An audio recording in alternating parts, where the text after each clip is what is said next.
ابھی ایک آدمی چمکا ہوا تھا، اب نام لینے میں کوئی حرج نہیں ہے، بہت چمکا تھا، مرزا انجینئر.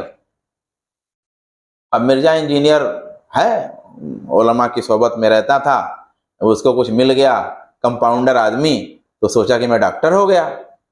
اب اس نے جو ہے گفتگو کرنے کا انداز اچھا ہے، حافظہ اللہ نے اچھا دیا ہے، ذہانت بھی اچھی دی ہے، تو اپنے حافظہ اور اپنی ذہانت کے بل پہ اس نے یہ سمجھ لیا کہ میں لیکچر دوں.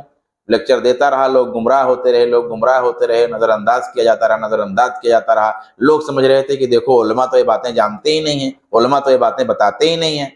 اب جب رد ہونے لگا تو لوگوں کو پچھتاوا ہو رہا کہ کتنا بڑا فالٹ آدمی تھا، یہ غیر عالم ہے، کتنا بڑا فالٹ آدمی تھا، کتنا لوگوں کو گمراہ کر دیا، اور کتنا اس نے کتنے لوگوں کو تو شیعہ بنا دیا.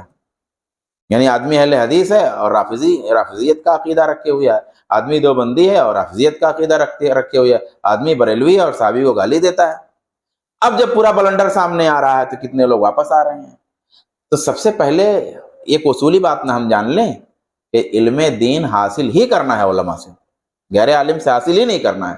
جب بھی آپ غیر عالم سے حاصل کریں گے آپ کو پتہ ہی نہیں چل پائے گا، کوئی بھی مائک اٹھا کے نکل آئے گا. عالم سے حاصل کریں گے تو پتہ چلے گا سنابل سے فارغ ہوا ہے، پتہ چلے گا جامعہ سلفیہ سے، کچھ پتہ چل جائے گا نا. غیر عالم کا کیا پتہ ہے؟